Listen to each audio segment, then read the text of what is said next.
Well, it's turned out to be a beautiful day, but it's kind of muggy. It was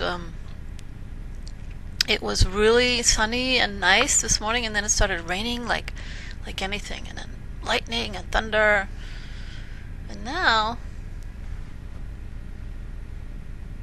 it's kind of settled down again. It's gotten mellow. Sun is out. I just wanted to say that it's an exciting thing that's happening now in the world. It's really, really interesting. And I've been watching a little bit television lately, which is something I never do. I have to say, in my entire life, I've never owned a TV set. Never. Personally. And having spent time in other people's houses quite a bit, never really watched TV. Just too much going on, in my own life to sit down and watch. But now, I started to watch because I wanted to see what is going on with people. What do they watch? What's going on in the consciousness of the collective? That's what I'm calling it. And I'm seeing some really interesting things happening, and I just was watching Oprah Winfrey, and I'm kind of a fan of Oprah's, I have to say.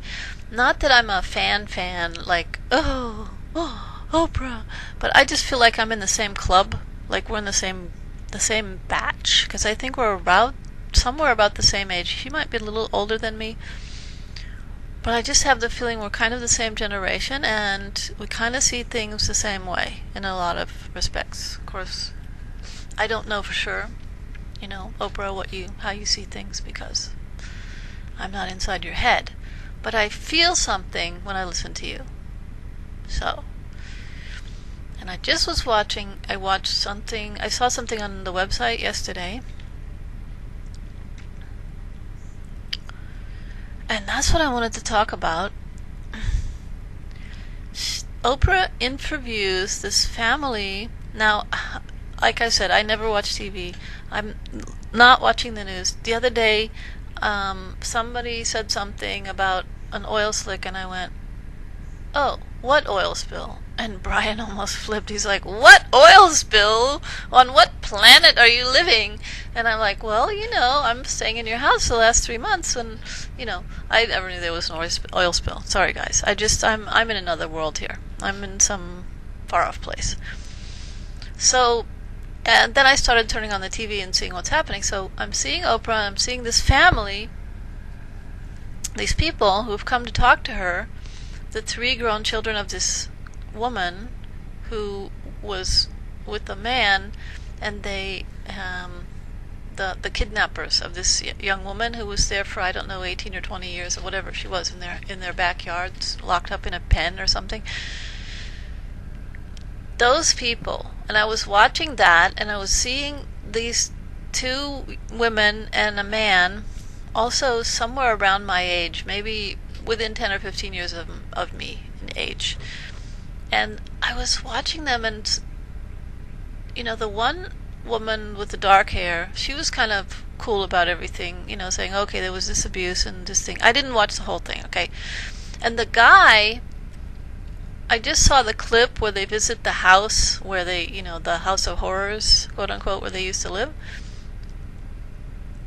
And he's in the backyard, and he's telling about how he had become a survivor, and about how that was his early training, was to fend for himself. That he used to go out with his BB gun and shoot birds and then roast them and eat them, and that was his early training was survival.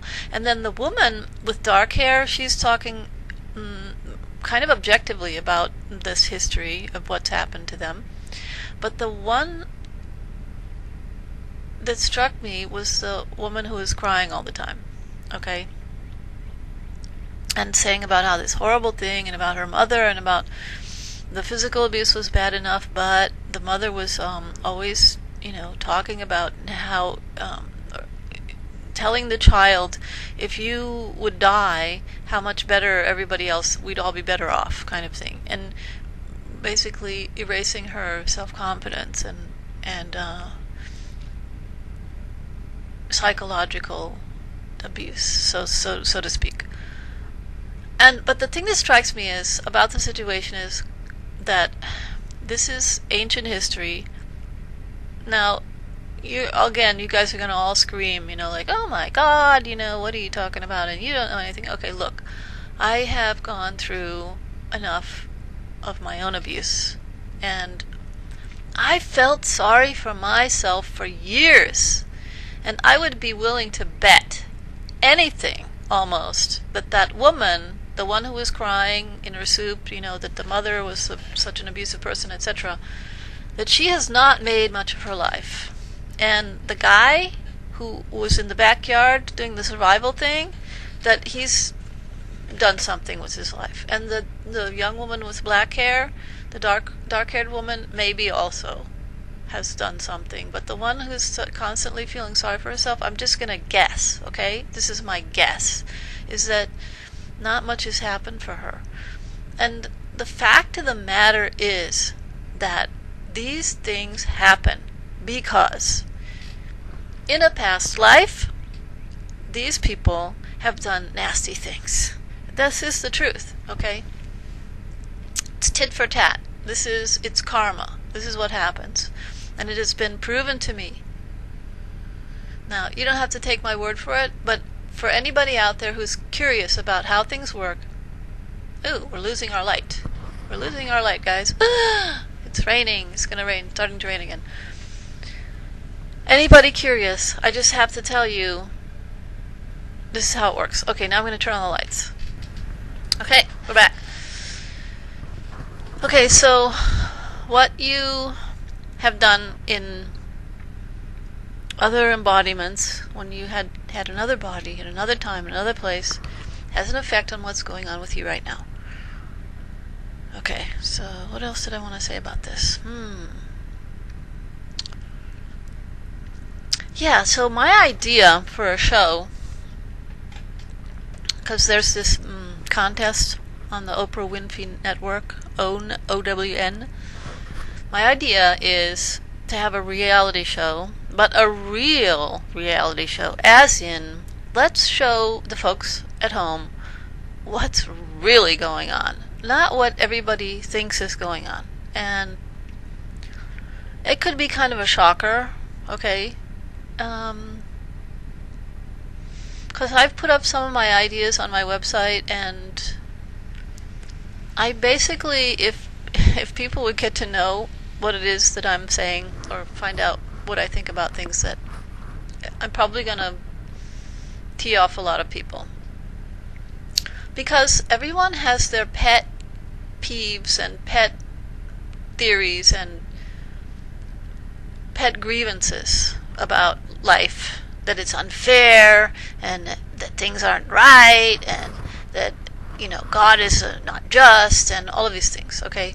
But in fact, this is not true. God is just, life is fair, but really, the point of life is not to play these games. See, what's happening is that the people who have come and taken a body on the earth plane and who are playing the part of the evil one, of the nasty person, are indeed making a sacrifice for humanity. Now, everybody's going to go, whoa, what is this crazy broad talking about? Well, in fact, things on earth do not progress without these instruments of quote-unquote evil. They just don't. Because not a soul to tell our troubles to. And when it's 12 o'clock, we climb the stairs. We never knock, 'cause there's nobody there, just me and my shadow, all alone and feeling